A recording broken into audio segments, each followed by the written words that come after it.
In a world that's simply obsessed with anti-aging, there is one field that truly appreciates the beauty of growing old: wine. Whilst we spend billions on anti-aging creams and serums, the wine world embraces the beauty of old vines. Terms like Vielle, vigne and alte, reben, which translate into old vines, sometimes feature on wine labels. But what's the big deal with old vines? Are they simply a marketing ploy, or do they actually carry any qualitative weight? So grab a glass of your favorite wine and come join me as we uncork the mysteries behind the secrets of old vines.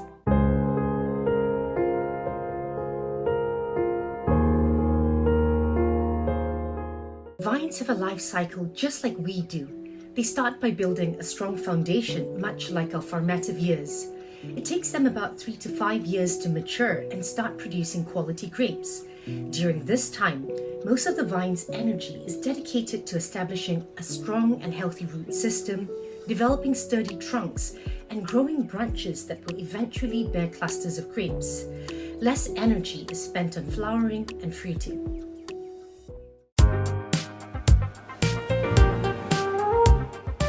The vines reach their adulthood usually somewhere between 5 and 10 years, and this is when they become grape high achievers. They put all their energy into flowering and fruiting, much like how young adults are seeking their passion and purpose in life. This is the vine's prime time, where it's becoming a grape expert, honing its skills at extracting just the right amount of nutrients and water, and producing grapes that take on special traits that reflect the terroir that they're grown in. The quality and intensity of the grapes steadily increase as the vines gain more experience and balance. Yields are generous with concentrated flavors, complex and with a better balance between sugar levels, acidity and tannins. All of these contribute to creating higher quality wines that have longer aging potential. And if you've ever been faced with the age-old dilemma of whether or not to age a wine, I've got you covered with a video up here.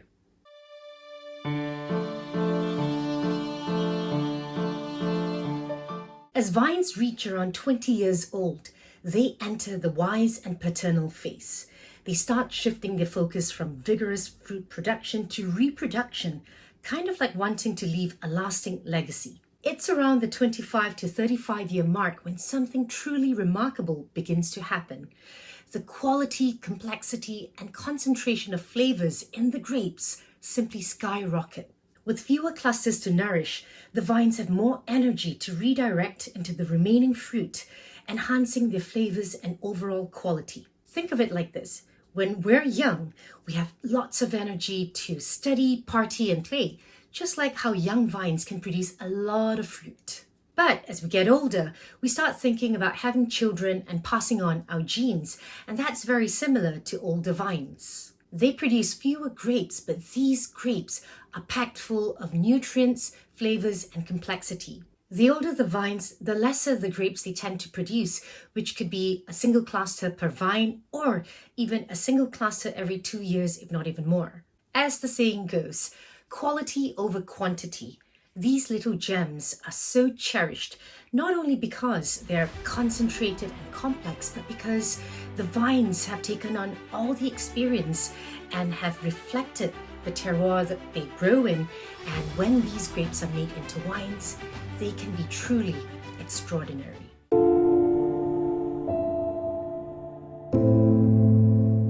So why don't vineyard owners want to keep vines for too long? Well, it's not all wine and roses. Older vines, and we're talking 30 years and above, can become more susceptible to diseases and pests that affect their overall health and grape quality. They tend to require extra care and attention, which equates to more labor, time, and resources, which all translate into more cha-ching. Plus, they produce fewer grapes, which impacts profits. Although mostly unregulated, there seems to be a general consensus amongst the following that vines need to be a minimum of 35 years old in order to gain this prestigious title. The geographical indication of Barossa Valley, South Africa's Old Vine Project, certain top-tier Spanish regions such as Rioja, Priorat, and Ribera del Duero, and the Old Vine Conference. The Old Vine Conference is the latest movement in the wine world that started in 2021 to promote old vines globally. The conference was co-founded by wine experts such as Master of Wine Sarah Abbott and supported by influential wine figures such as Jensis Robinson. Some of the oldest Grenache, Syrah and Mourvedre vines can be found in Australia. According to Wine Australia, the Barossa Valley holds the title for having the oldest Shiraz vines in the world, with Langmuir's Orphan Bank Shiraz vineyard boasting vines over 160 years old. Meanwhile, in Spain's Priorat, there are Grenache and Carignan vines that are well over 120 years old, and in Toro, there are wise old Tempranillo vines over 200 years of age.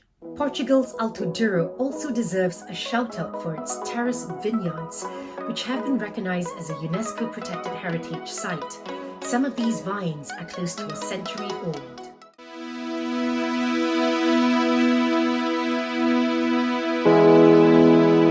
Did you know that some vines have been around for hundreds of years? There's a good reason why vines over, say, 130 years old are extremely rare, and that's because of the nastiest wine plague ever known, Phylloxera vastatrix, which translates from Latin into the devastator. There's a good reason for this nickname, so use your imagination. Back in the 1850s, some curious English botanists brought American vines to Europe unknowingly, carrying microscopic illegal immigrants, a breed of tiny lice called Phylloxera. These lice spread like an invisible fire and nearly destroyed all the vineyards they touched. These lice can be carried by long distances, by winds, or as they hitchhiked on the likes of human shoes and vineyard equipment. Even till today, there is no known cure for this nasty plague, but vine growers have found various ways to live with Phylloxera. The most common of which is by grafting wine vines onto American vine roots, which are resistant to these pests. These lice are so tenacious that the females can reproduce, laying up to 200 eggs per year without mating. They feed on the nutrients in the roots and leaves, and over time, galls form and nutrients to the vines are completely cut off. According to the Ministry of Agriculture and Food of British Columbia, in Pacific Northwest areas, think Washington, Oregon, and Northern California, there are 4 to 6 generations of grape Phylloxera per year. But here's the good news. There are some regions, such as Chile, that have magically evaded the devastation of Phylloxera, mostly thanks to its unique geography. The Atacama deserts stand tall to the north, the Pacific Ocean hugs its western side, and the Andes Mountains loom large on the east. Collectively, they act as a natural fortress, keeping Chilean vineyards happily Phylloxera-free. And according to Forbes, as of April 2022, some of Chile's Maule region has vines that are approximately 200 years old. Other areas with poor soils like sand, slate, and volcanic ashes are also unfriendly to these aphids. Vineyards in places like Santorini, Sicily's Mount Etna, Germany's Mosel, and select regions such as Tasmania, Western and South Australia from down under remain Phylloxera-free and continue to thrive.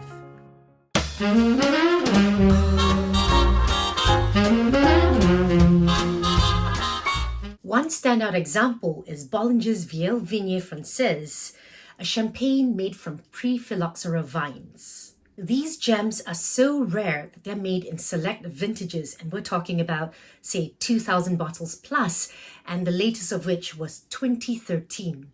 It's like sipping history in a glass, capturing the intense and pure essence of Pinot Noir old vines.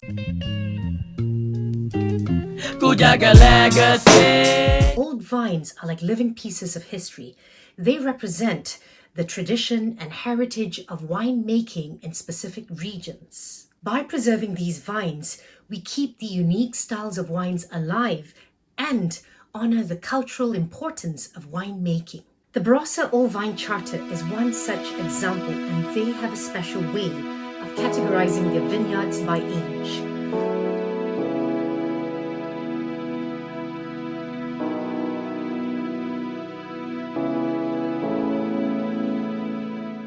And that, my friends, brings us to the end of What's the Big Deal with Old Vines?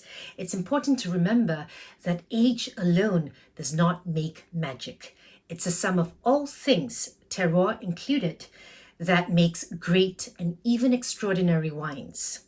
Until our next rendezvous, here's to amazing health.